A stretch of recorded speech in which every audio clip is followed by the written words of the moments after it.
Welcome back to FORA Dialogue. Today I'm sitting down with Farah Piriye Coene, curator, art critic, and a curatorial producer based in London. Farah has spent over 15 years building the practice around the kind of art that asks real questions about identity, migration, ecology. In 2019, she co-founded Zeitgeist 19, female-led curatorial and a production platform, connecting art and sustainability through the exhibitions, talks, and a podcast. Right now, she's preparing As Above, So Below, an exhibition opening at the Venice Biennale this May inside the former church of Island of Giudecca, focused on ocean and our ongoing ecological crisis. There's a lot to get into, Farah. Welcome. Really glad to have you here. Thank you so much, Farida. Thank you for having me here. Wonderful. Well, we go. What the first drew you into the curating? And was there a specific moment when you knew this was your practice? My family always collected art, so I grew up around beautiful objects. Both my parents and my brother always supported young talents in their own way, in their own time, helped establish careers, and in general contributed to Azerbaijani art scene in the ways that are genuinely undeniable. I was just the first one in the family to turn this world into a professional practice. And in terms of when I knew that I want to dedicate my career to curating, art is like a vast ocean. You can go different directions. It can be auction infrastructure, gallery ecosystem, private sales, consulting, and I tried all of it. But I knew that I want to curate from my first experience, which was in 2010. I co-curated a solo show of Tahir Salahov here in London at Sotheby's. Yeah. And it was part of a Buta Festival of Arts, which was organized by my brother, and he put me in charge of its visual program. And I was very young, just graduated from Sotheby's Institute of Art. What a great experience. Exactly. He is one of the most important, prominent Azerbaijani Soviet artist who established severe style, which is essentially a counter movement to social surrealism. It's raw, it's unidealistic, it's politically charged without being overly dissident. We spoke for hours with Tahir. He told me about his friendship with Rauschenberg. He told me how he brought Western artists through the Iron Curtain, and I was there, young and ready to just learn and absorb. And as part of this curation, I organized a curatorial artist talk between the students of Sotheby's Institute of Art, my classmates, and Tahir in the morning at Sotheby's before the opening. He didn't speak any English, they didn't speak any Russian. And I was there also to translate. But at some point, it didn't even matter. The presence of this strong master, his energy was so present. There was an absolute understanding between them. It was such a successful event, and he signed all of their catalogs, invited all of them to the opening. And that's when I knew that curation is powerful, it's impactful. Because those students, they didn't know anything about Soviet era. They didn't know anything about idealistic machinery behind socialist realism. They didn't know anything about what it means to be an artist, to resist from within. And curation has this power to create bridges, because we're all educated in these systems that are biased, that intentionally create tension between us, between worlds, alienation. And curator has this power to bring the worlds together. This made me think of Bruno Latour's last public project, which he did in 2020 in Taipei Biennial. He said that we stopped arguing how to live on one planet. We behave as if we all come from different planets altogether. And I think through curation, you can just bring those worlds together. And this is what I wanted to do with my career. And after that exhibition with Tahir, we went to Sketch, a little group, to celebrate the opening. And he took a menu. There's this famous menu from Sketch with a spoon and a fork. He made a drawing, he wrote my name, and he raised a toast, thanked me for this job that I did. And I still have that menu framed at home. And it was one of the most life-changing experiences. Such a strong name, such a beautiful moment in life when you're just young and it's giving you the direction, and very obvious direction, and giving you such a spirit of art. You're in the right place with the right people. Exactly. Yeah, you're so lucky. Wonderful. And you was born in Azerbaijan, a region with extraordinary rich cultural history that's still largely invisible in the international art conversation. How has that shaped what you look for and who you champion? Yeah, borders for me started from the very beginning. I grew up during the perestroika, in the aftermath of recently collapsed empire. So it was a period of total chaos, turbulence, and uncertainty. But it was also a time of shifting borders, not only geopolitical geographical, but borders of identity, belonging, language. And those things, those questions stayed with me ever since and still shape how I curate. For example, you mentioned Azerbaijan, where I was born. It sits at the crossroads. It has so many influences of all these empires that it was associated with. Persian, Ottoman, Russian, Imperial, Soviet. And we also, in Azerbaijan, we had a change of alphabet several times, as you know, from Arabic to Latin, from Latin to Cyrillic, back to Latin again. Every single time that change happens, it's a massive cultural transformation. Something in the DNA gets altered.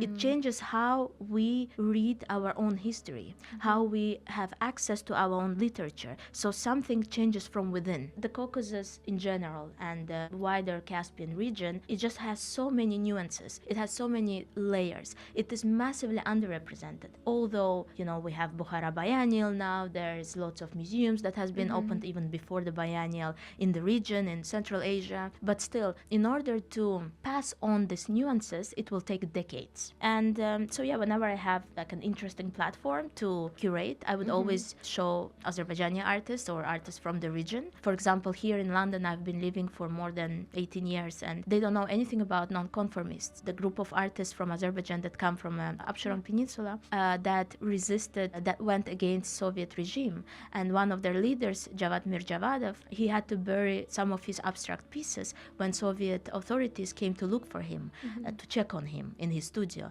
And those pieces are lost forever. So all the stories, they are underrepresented, untold. And in 2015, for example, I curated Javad's exhibition here at Sotheby's, his first solo show in London. And then a few years later, in 2019 or 2020, it was an exhibition at Gazeli Art House that I curated, showing Ashraf Murat, another incredible figure from that group of artists, together with Farhad Khalilov, creating this generational dialogue. Because Farhad is a living contemporary Azerbaijani artist who knew, and I think is the last one of them who knew that group of artists, right? And then I also curated Farhad Khalilov's exhibition at Saatchi Gallery a few years back. Hence, the question of borders is central to my curatorial practice. An interesting example as well, when I graduated from Central St. Martin's, I dedicated my dissertation to Shiraz Persepolis Festival of Arts, which took place from 1967 to 77 in Iran. No one knows about this festival, and it was the most abstract, the most avant-garde festival of arts in the region that was so interdisciplinary, way before we even had a vocabulary for it.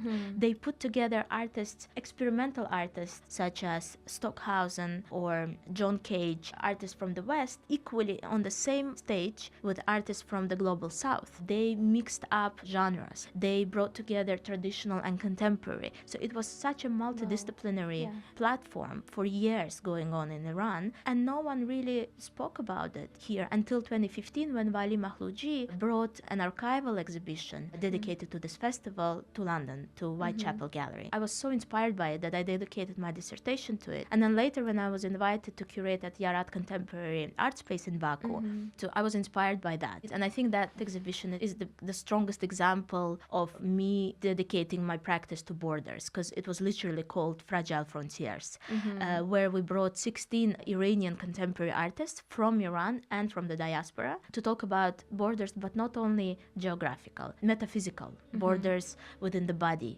within the city, borders, emotional, psychological, all these obstacles that we all constantly have to overcome. And also because, in Azerbaijan as well, we share border with Iran, we share culture, history, faith, territory, yet there is so much misunderstanding going on. So again, creating the bridges. We have so much in common. Such beautiful things we have in common as a culture, as an art, as a poet. It's undeniable. And what a beautiful thing that you mentioned in your curatorial practice. It's wonderful. Even I didn't know about that. Thank you. Wonderful. The next question is about you co-founded the Zeitgeist 19 as a female-led curatorial collective and production platform. Tell us about it, how you come to this, and what was the main idea, the base idea. I co-founded it with a very close friend of mine, Elizabeth Zhivkova. For me, it's not about what you do, it's about who you do it with. She's like family. And it was years brainstorming, discussing a shared vision that we both had. Eventually, in 2019, we established this platform And because we both were always drawn into places where categories break down, where disciplines overlap, where systems of thought meet. And we were always wondering what would happen if you refuse to stay on one side of the border. So we wanted to create a platform where art, science, technology, ancestral knowledge, and contemporary thought can speak to one another. Zeitgeist comes from a German idea that is translated as the spirit of our time. And the way we treat the spirit is not to observe, but to shape. And so we wanted to talk about socio-environmental issues in a way that is accessible to wider public. Because when this information is being passed on as an information, people very often disengage. But when it is carried through art, it changes. It becomes more intimate, more memorable, more transformative. We started with events, live events in Milan, in Italy. We brought interesting cultural practitioners such as Ibrahim Mahama and others. And why I mentioned Ibrahim Mahama is because his practice is so multi-layered. He spoke about colonial histories, he spoke about migration, memory, and all of that in a very accessible way. And the setup was very easy environment to kind of digest all of that information and to relate to it. Because very often you cannot relate to data. It's very abstract, it's statistical, but when it's told through an example or when it's shown through a piece of art, it's an experience. That was the idea of Zeitgeist 19, but then in 2020, pandemic happened. We were pushed online, and that's how our podcast grew. And it's an interdisciplinary platform, an incredible place for research. At its core, Zeitgeist 19 is all about translating complex knowledge into something that people can experience. And also what is very important for us is going back to communal and going back to collective, something that has been lost along the way. Partnerships is very important for us. And we've always been really interested in ocean as a site of, not only because of the environmental issues, but ocean is a site of memory, is a site of transformation, intelligence. And because we were so interested in ocean, One Ocean Foundation felt like a perfect partner for us. And so we recently, a couple of years ago, joined forces with One Ocean Foundation, which is an institution that brings data, and it brings institutional commitment to ocean preservation and marine knowledge. So suddenly we had all this access to, marine knowledge, and we as Zeitgeist 19, we are bringing curatorial vision, and we are bringing the ways how you can translate all of that data, all of that complex knowledge into sound, image, space, So people can narration. see that, feel it. Exactly, so they digest can the perceive it. information. Exactly, and so that something moves in them. Because unless The we are numbers, moved, it's just the numbers. it's just yeah. numbers. Unless we feel, we are emotionally moved, we won't make any change. And that's how As Above So Below project was born, which is a project between us, Zeitgeist 19, and One Ocean Foundation. Maybe you can tell the As Above So Below So project that you just mentioned. How's going? What's the inspiration behind it? You already told me, and maybe you can tell us about how the preparations are going and about this exciting project, how you became part of the Venice Biennale. It's very interesting and very exciting. Thank you, Farida. Yeah, it is an exciting moment for sure, and a very busy one. We are only about 10 days until we start installing. Yeah, as I said, As Above So Below, it's an exhibition, but it's a platform that is inspired by podcast conversations, public dialogues. We had a few panel discussions on, for example, COP29 in Baku, at United Nations Ocean Conference in Nice, One Ocean Week in Milan, and also it's been inspired by a wider ecosystem of Zeitgeist 19. Exhibition making, film production, and eventually artist residencies. For me personally, As Above So Below became real when the work had a direct encounter with nature. One of our artists, Yoko Shimizu, we asked her to spend a couple of weeks in the Mediterranean Sea on a research vessel with scientists from One Ocean Foundation, where she received data firsthand. And she was really inspired by plankton, and she went back to Japan, and she's now creating a work inspired by this experience. And then we also asked Antoine Bertin to actually spend some time in Venice, in the venue where the exhibition is going to take place, and not only study the history of the venue, but also to listen to the acoustic life of Giudecca Lagoon. So he's making work inspired by that experience. So in general, As Above So Below is inspired by a Hermetic philosophy, principle of correspondence. But for me, personally, this is a reminder that nothing exists in isolation. What happens in the ocean doesn't stay in the ocean. It moves through climate, through migration, through technology, through everyday life. And through this exhibition, we're trying to show how art can make people relate to it, not as an argument, but as an experience. And essentially, we didn't really want to make an exhibition only about the ocean. We wanted to make an exhibition that acts like the ocean does, through tides, through layers, through interconnectedness. Exhibition is not only thinking about what is above and what is below, because essentially the concept of as above, so below is what happens in the invisible world mirrors what happens in the visible world. For us, it is more horizontal than vertical. It's about how everything moves across these planes. What I would like people to feel when they leave this exhibition, as a female-led curatorial collective, Zeitgeist 19, we very often focus on underrepresented stories. And Central Asia, for example, which is a big part of this exhibition, and Caucasus is one part of it. But it's broader than that. There is something in the way we connect to the natural world around us, something in the experience of being not fully heard, not fully understood. Because the ocean and the earth, they're also not fully heard. This is the curatorial method. We want to make listening a form of knowledge. So it's about how you're attuning and how that becomes the measure of belief. And in this way, this exhibition is very similar to the concept of In Minor Keys, which is Kuyoko's general theme for this year's Biennale, which asks you to stop, to take a break. Heal yourself. Yeah, it's not about the scale. It's about scaling down, right? And basically, this is what we're also trying to do through our exhibition. So I would like our audience, when they enter the space, I want them to leave it slower. And as I said, environmental crisis is something that is very abstract, statistical, overwhelming. I would love for this exhibition to, in a way, reduce that distance and to make them feel closer to nature. And there is something also eco-psychological dimension to this project, in a way that it reflects on how psychologically and emotionally people are distant. The modern life has created this distance between people and how they relate to the natural world around that they depend on, right? At least if one person leaves this exhibition thinking, changing their idea about what is knowledge, what counts as knowledge, whether it is intelligence of a whale or a tree, of a fungal network, of a human body, of a body of water, then the exhibition did its job. It's a chain. So tell me more about the location, why it's a church, how you come to this idea, and how you see the intersection between the church and the project. Yeah, the building already does a great deal of work before we even start, before we even do anything. Because it's, as you said, it's a former church that was then turned into an industrial site. It's as a textile factory. And then it was renovated to an incubator of experimentation. So that progression was a perfect vessel for our narration. And as you enter any church, you're drawn to an altarpiece, right? Here, instead, we have marshmallow laser feasts, seeing echoes in the mind of the whale, an immersive video installation, which is installed underneath Pellegrini's frescoes, classical frescoes. It creates a space for ecological contemplation.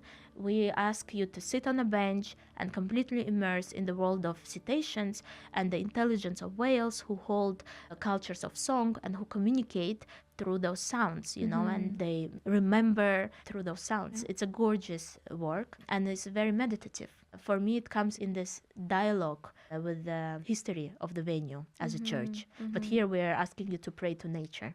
And then on the right side, we have space that is dedicated to the Caspian Sea, where Almagul Menlibayeva and Suad Gara bring their installation called Water Older Than the Sun, which is, again, a multi-layered installation with different genres and mediums. We have the central piece is a Sarb textile by Almagul, which comes in direct kind of dialogue with venue's history, not only as a textile factory, but also as a church and an incubator for experimentation, because this textile brings together Central Asian traditional weaving with AI manipulation. Yeah. Also, there is this depiction of a figure that hovers between human more than non-human, almost robotic. So there is this feeling of ascension. And then on the floor we have 9 screens that are showing documentary footage made by Suad Gara but manipulated through AI by Almagul. So there is this tension between documentary and speculative. There is this connection, dialogue between past, present, and speculative futures.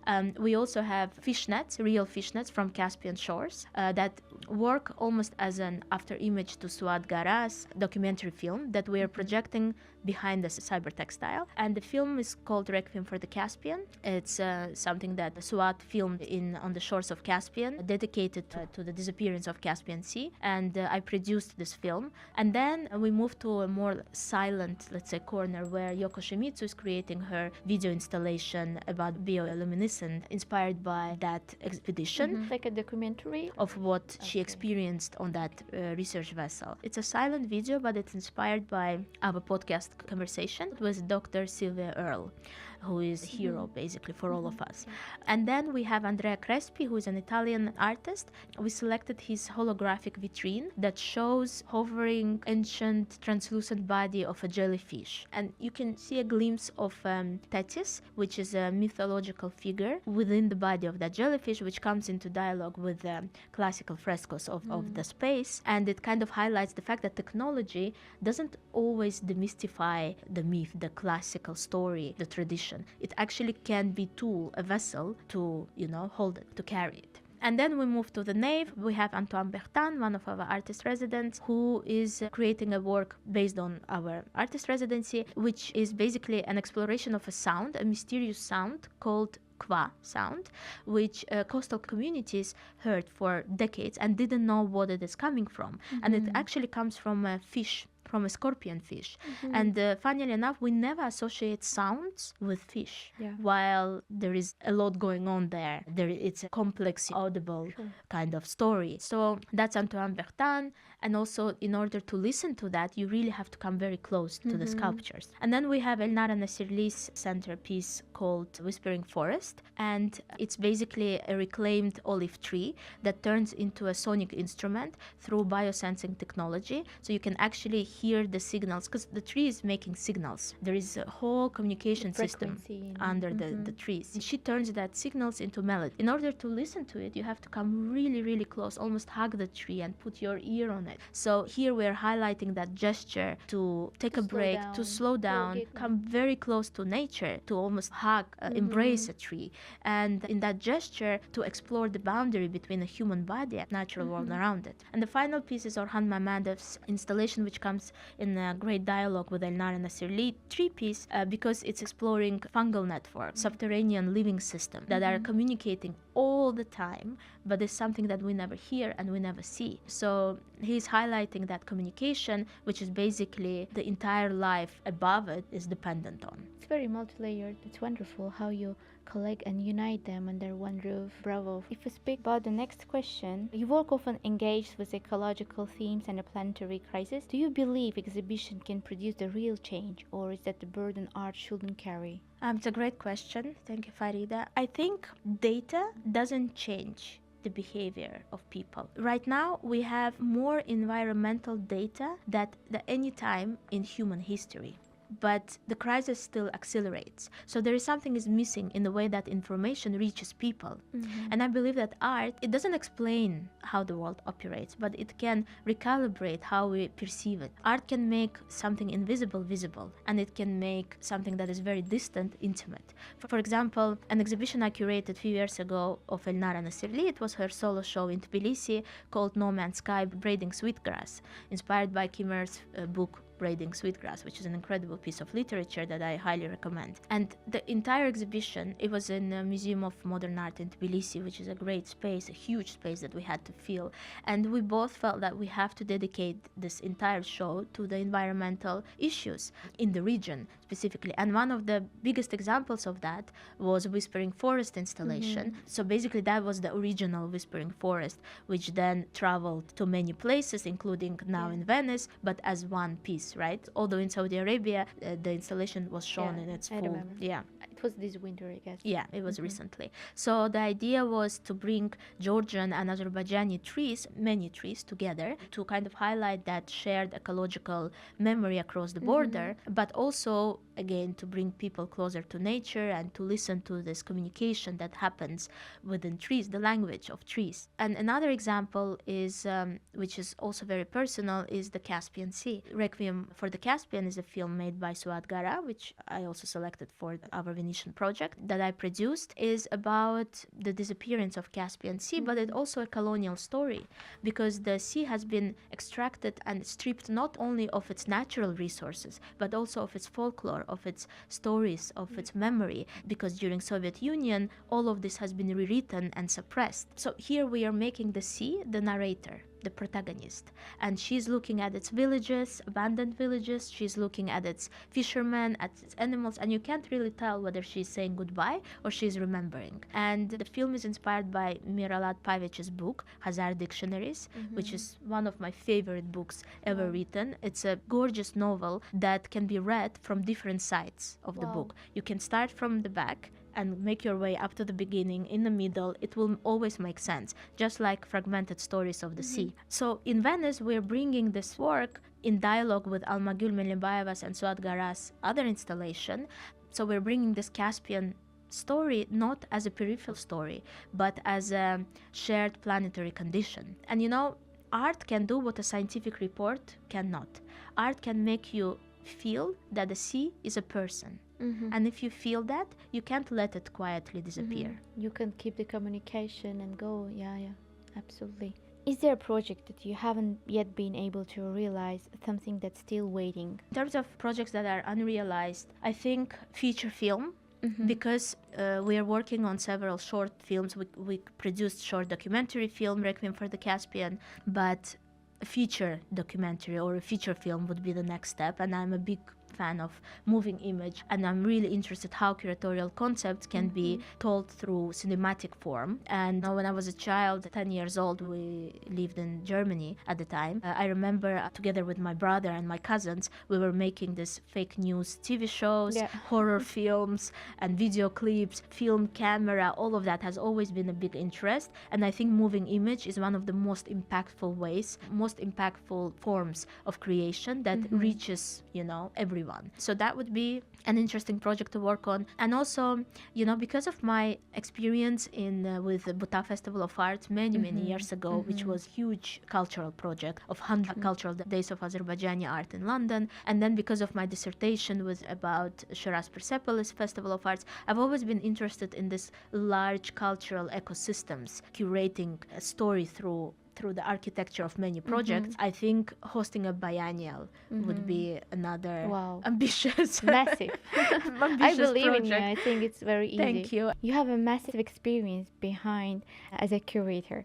What you would love to advise to the young curators, to the young people who really want to start curating or collecting the art, who are interested in this region of Central Asia and the Caspian region, what could be your advice? Just stay true to yourself, really. As I said, we live in such a complex world. There is so much going on around. There's so much evil. There's so much misunderstanding and misinformation. Like Dostoevsky said, all the unhappiness in the world comes from misunderstanding. And that misunderstanding, that misinformation is intentionally created by powers that benefit from it. So I think I would just advise to young curators, do not create curatorial statements as an isolated authorship, isolated concept. Create a space and condition for exchange between artists, thinkers, researchers, scientists, curators.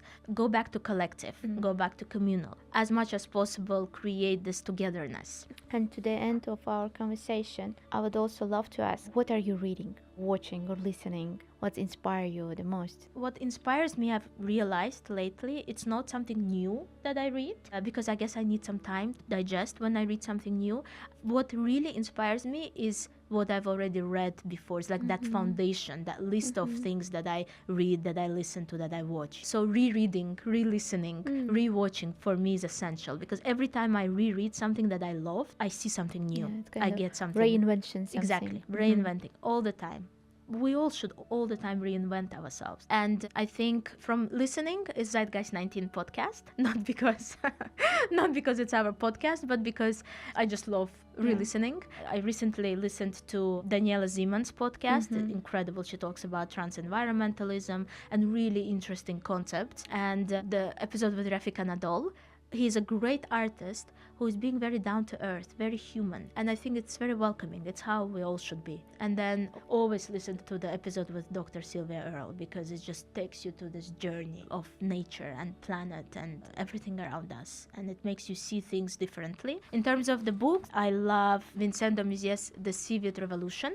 And he just released a new book about planktons. I highly recommend. And then, of course, from the classicals is Bentov's Stalking the Wild Pendulum and Michio Kaku's God Equation. Thank you so much. It has been really rich conversation, and I appreciate you sharing it with us. So, As Above, So Below opens on May 9th on the Island of Giudecca in Venice as a part of the 61st International Art Exhibition at the Venice Biennale. It runs through the June 8, 2026, and you will find all the details and the links through the Zeitgeist platform. Thanks for listening, and we'll see you in the next episode. Thank you so much. Thank you for having coming. me. Thank you.